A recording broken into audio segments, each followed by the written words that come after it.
Tekken is one of those games where you feel like you can play for hours and not get any better. Unfortunately, that can be the case for some when you're playing on autopilot, but it's actually one of the best and easiest fighting games to always be gaining some kind of knowledge or skill when you practice with purpose. Now I'm going to get this out of the way.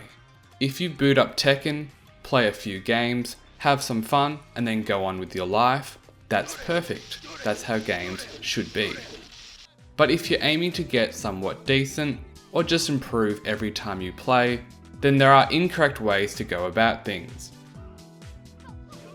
I only get around 2 hours a week to play currently due to work and wanting to hang out with my wife, so I must balance maximizing having fun and improvement with such a little time frame.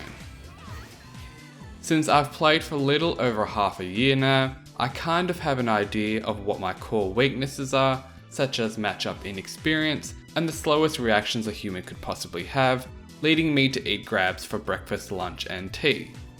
If you're a complete beginner, then the great thing is you have lots of stuff you can improve on, and hopefully I'll be able to help you out. So when you boot up Tekken for the day, hit up practice mode, and before even clicking a button, just try moving around. Movement is one of those things that very few people actually have a solid grasp on, and it's something that's vital to maintain and polish your skills in every time you play. It is clear as day when watching someone who has somewhat decent movement, and beginners may ponder how some players can play so many different characters, and that's because movement is a transferable skill. Now movement isn't just Korean backdashing. Good movement can avoid mix-ups with backdashes, sidestep strings, cause whiffs, and generally become very hard to pin down. Utilizing these micro movements are easier and, in my opinion, more immediately beneficial to your gameplay. So after you've loosened up, if you're terrible at breaking grabs like I am, do the trick that I suggested in my other video where you set Jin or someone else with a 1, 2 and 1+2 throw, and you try to break them. I also like to have maybe a mildly punishable mid and a seeable low, which is around 20 frames, and try and keep watching my feet. If you do this routine for say 5 to 10 minutes every time you play, then you're going to get better so much faster. There are two main reasons to hit the lab. You need to practice something a character does, or you need to figure out how to defend/retaliate against something someone else does. Now practice mode can be this void where you get stuck running through juggle combos or some ridiculous tech that in all honesty isn't that beneficial, and for intermediate play onwards, you should be using practice mode to mostly lab characters. Beginners do need to lab a few things, like what characters have snake edges, which rage arts are high/low, little gimmick stuff, but breaking down characters further than that, in my personal opinion, is not too high on your priority list until somewhat mid-level. I did actually lab characters like Kazuya, Brian and King, since I saw so many of them early on, so you shouldn't take my word as gospel. Now the first part is character practice. I'm sure that's what a lot of people are currently grinding out right now, but a lot of people focus on the wrong things. I showcase in my Learning Any Character video that there are tools you need to have figured out to throw out in a match depending on the circumstances, and depending on your character, there may be defining aspects of that character or absolutely last resort options. This is something realistically you need to know when facing people who know what's going on. You can play your character however you want, but realistically, characters have strengths and weaknesses that favour certain playstyles.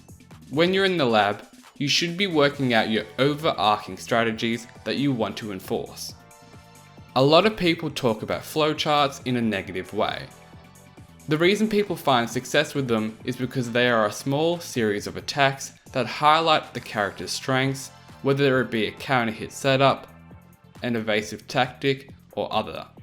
I do think flowcharts are okay for beginners because, let's be honest, when you're starting out, you have no idea what moves are good or why your character is amazing, but you should learn why your flowchart works. Lee doesn't have insane flowcharts like some other characters do, but he does have viable pathways that I often use to test my opponent's knowledge and playstyle. Something like a jab on block or a down forward 1 on hit into a 4-4 will lead to a magic 4 launcher if my opponent tries to interrupt. But how often do you think that's going to work on someone who is paying attention? This is why if your game plan is reliant on 1 or 2 flowcharts, you're going to hit a huge wall after a very low rank because people are going to see you do it once or twice and they're going to adapt. It's much more valuable in the long term to start understanding why your flowchart works and begin grouping viable options together so you can mix and match your approaches and not become too predictable. Some people will hear this and complain that you're just then making your own flowcharts, and for some characters, you're not wrong. But if you have 30 tiny little flowcharts, then I wouldn't really be saying you're flowcharting, you're just playing Tekken. Now, I'm not going to go through every single character and tell you what you should be looking for, because honestly, I don't know, and I want to be able to equip you with the knowledge to do it yourself. So where should we start? Google. Look at what your character is known for. There is a giant list by Fergus, who has a huge write-up found at this link below, which outlines the character's strengths and weaknesses. You should see what your character is good at. Then combine this with an overview of a character-specific guide, which I'll try and find to list some below, and then the top 15 moves for your character, which is normally found on Reddit. So say you're King, and you got these fucked up grabs. When you're in training mode, you should be figuring out ways to land these grabs. Now you can't just run up and grab people because they're gonna duck. You should then start figuring out ways to stop people ducking, which introduces things like strong mids or hiding throw attempts. Strategy is key. You need to understand what you're good at and then figure out how to continually enforce that scenario that you excel at. It's once you figure out what makes your character good and the options that you have available to you that you should be looking outward to the rest of the cast. Now, there are plenty of ways to lab characters, and some ways are better for different people. Some players really like to know what's going on before you verse the character, and others like to feel it out in a match and then bring that character into the lab. The problem with labbing a character before you've played against one is that you don't know what's going to be giving you grief, especially if you're new. The thing with Tekken is even though characters have a ton of moves, most players only throw out a handful of them during the match and save the rest for niche situations. You do not need to know every different little strike and scenario for being struck or guarding a certain move, you just need to know how to deal with the key moves first. When you become really good, and I mean you're offline grinding out tournament experience, that's when you need to know about the little nuances of different setups and tech traps.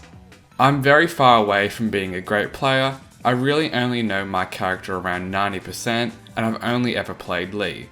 The second most worked out character would be Kazuya, and for me he's only even like 20% worked out. I know a few little things about him, but I'm by no means an expert. Yet that's okay. I don't need to know every little detail, because most Kazas will keep it simple with a handful of moves. Now this is where your practicing will go online, or better yet, locally. Yet if you're like me, you may not know many people to play against, so online is perfectly fine. I highly encourage you to become familiar with Tekken's new replay feature and get used to watching your games. The reason replays are so valuable is because you don't know what you don't know, and these replays will be video proof of all the punishment opportunities you missed, the highs you didn't duck, and the strings you didn't parry. They will expose the flowcharts regularly used by characters, and with this knowledge, that's when I encourage you to go to the lab. You can then look at all the strings and setups your opponents did, record their actions as a practice dummy, and then figure out strategies to dismantle that approach. This is how I lab characters. I play, I get destroyed, review my replay, strategize, and then incorporate it into the next match. It is healthy for your growth to lose. If you're a brand new player, losing will probably be all you're doing for a while.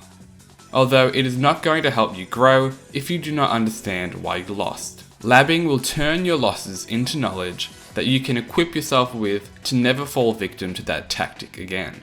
Last thing I want to reiterate, you need to play against people. You can't become a great Tekken player being stuck in the lab.